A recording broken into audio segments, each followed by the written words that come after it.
Hi Nithyananda, this is a.yakshi again, back with another video. And I guess I really wanted to share with you guys an amazing manifestation experience that happened to me through my dad, which caused me to be able to attend Inner Awakening. And it's a long story, so I'll get right into it. I used to work at an in-home daycare, and I was making around like $700 to $800 a month. Literally, it was not enough to live off of in the Seattle area. It's like chump change. I couldn't get my own apartment. I couldn't even afford a room. Luckily though, I stayed with my boss in the downstairs room that she had been using for her daycare during the day. So once all the kids would leave back to their parents, in the evening I would use that room and hang out and go to sleep, and during the day it would be occupied. But so that allowed me to live in Seattle, because it's expensive there, y'all. Seattle, especially now, oh my gosh, it is just skyrocketing. And Bellevue is no joke. So I had really wanted to go to this program called Inner Awakening that my guru hosts in India. Beautiful country, sacred space. For a long time, actually. I think it was more than 2 years that I had wanted to go, maybe a year and a half, I'm not sure. It was a while. And I was struggling. I wasn't able to make that much money and to afford this, and so I was like, how do I make this happen? I had filed an intention form a couple of times, and I had tried to go to a December program. I forget exactly where it was. I think it was in Bali. So yeah, it was in Bali. That was the first time where it was like, yes, I need to go. And it got to the point where I was applying for loans, and I got, rejected because I had 0 credit. I was asking my aunt, seeing if she could help me come up with the money, and that didn't work out, and I didn't end up going to that program actually. And so I didn't give up though. There was another program, it was in Haridwar, and that one I was like, I saw the pictures of Haridwar and I was like, I need to go there, it's so beautiful.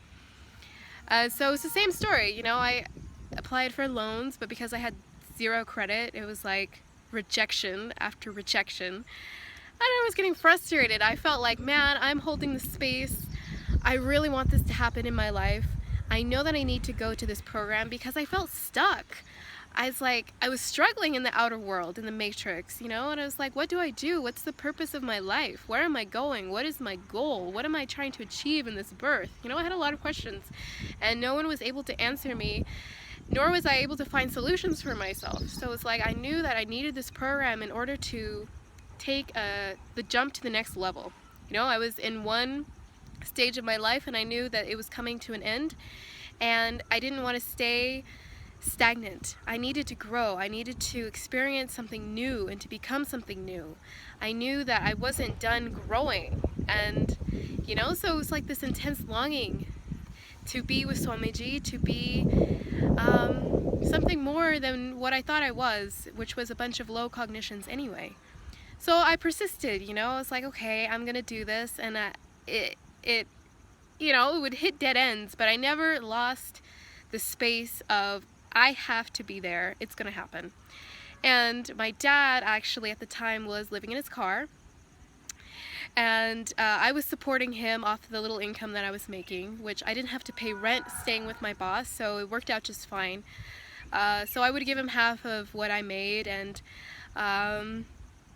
his space was amazing. So there's a temple actually in Seattle, or Bellevue to be exact, and he would go there every single day for, I think, more than a year, maybe about a year. He never missed, not one single day. There would be times where there would be a live satsang and my dad would literally be the only one attending. So he was like very dedicated, very sincere, and then after the satsang was over, he would go into the temple area and sit and do like a long meditation. And he just was powerful. And whenever I would ask him, like, how are you feeling? What space are you getting into? He would say that I'm holding the space, that wealth is within me, that wealth will happen, that I can create it because, like I said, everything that we want is inside of us already. So it's just learning to bring that outer energy and put it into existence in this inner energy, put it out into the outer world. Sorry. So he was consistent with that, and he was inspiring, and there was times where I was like, man, I don't think this is gonna work out. It's like I need a good paying job in order to go to this program, and it's like I'm not making this big money. And I had all those cognitions too. It's like, man, this program is only for wealthy people, this is not fair. But he pulled me through, and he kept me in a high space, and you know what happened was amazing. So he had an injury about 30 years back, more than 30 years back, where he had to have an operation on his knees. And he was owed workman's comp, but he never got it. He never ever got it.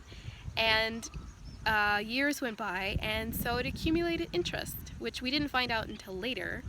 But that interest was a big chunk of change. That included what he was owed then. So it came out to be about $150K. And yeah, he actually was gonna give, I think, all of it or most of it, like 90K to Swamiji. Okay, he was like, Swamiji, I want to give this to you. And Swamiji actually gave it back. He said, no, you keep this, it's my prasad. And he said this story to my dad over two-way, because we had attended a program when my dad offered this to him, and he was like, he gave this beautiful story, but I forget actually, but Swamiji ended up giving the money back as prasad, and we were able to go. He sponsored me, and we both went to Varanasi in May 2014, and this was the first time both of us flew internationally. I'd always wanted to travel. This was like a huge dream for me.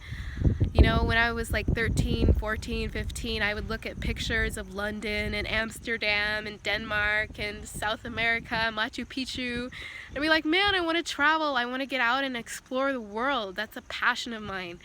And it just felt like, wow, a big dream of mine was coming true. I never flown across, you know, a large body of water. Well, I should take that back, because when I was a baby I did go to Hawaii, but I don't remember it, so I don't really count it. But yeah, it was amazing. We went to London, and I was like, man, I always wanted to go to London. Even though I was only in the airport, it was like, I felt really good. I was like, wow, life is awesome. So the space that he carried, and I think we can all learn this lesson, is that the universe provides. There's no such thing as lack. And a tip that I have for you guys that we should always remember is that we are master manifestors. Anything that we need in our life will provide. Not only that, but it's inside of us. We are an abundance of creative energy and wealth and all dimensions, whether it be good relationships or health. We have all of that inside us. We just have to tap into it and believe and know that it's true. And coming from someone who didn't make a lot of money, who didn't have, like, I didn't go to I didn't get a college degree, college dropout now in psychology, but I don't have a piece of paper that says you're qualified to make this amount of income. It's like, no, I was making chump change, but I was able to attend an amazing program. Not only that, but travel to Cambodia and live there for the summer, and then attend the 10-day Shivoham program in May of 2015. You know, and it's just because of the space that we carry, and to never ever give in to negative and low cognitions about ourselves. It's not going to do you any good. That's only what you're going to manifest. If you think that you're poor and that nothing works out for you, that's what you're going to manifest. So get rid of those low cognitions and start realizing how powerful you are. My dad did it. He was living in his car, and he kept that powerfulness inside, burning alive, and he made it happen. And he made it happen for me. And he's just an amazing person, very inspiring, the inner space that he has. And when he starts making YouTube videos, you guys are gonna be hooked, because he has a lot to share. And he's a really cool person. And just remember, life supports. Swamiji said that if you really, really, really want to attend inner awakening, wealth is never an obstacle. Lakshmi, the goddess of wealth, beauty, abundance, has been instructed by Swamiji to bless anyone who's sincere in their seeking to attend this program, that they will have money, that they will be showered. And from my own experience, truly from my own experience, that's been the case. 150K, that's a big chunk of money, okay? And it can happen for you. Maybe, I'm not sure the amount, but just be open to life, be receptive, be, you know, hold that peaceful space of just sitting there and let the wind blow through you. It can happen for you, I'm telling you. And this program completely changed me. It set me onto a path where I know that at the end, and it's never really the end, but just to make a point, at the end I know that I'm going to be enlightened. And that is the purpose, and that's the goal, and that's why I'm here in India, is to not only become enlightened, but to live it, you know, all throughout my years on earth. And you can too, I'm telling you. Anything is possible. Always carry that space within you that anything and everything is possible, because it's true. It's true. And if you have any questions about manifesting and making it happen for you, then you can message me down below. I would love to talk to you. You can also add me on Facebook and follow me on Instagram. And I will see you guys in another video. Be blissful. Aproksha out.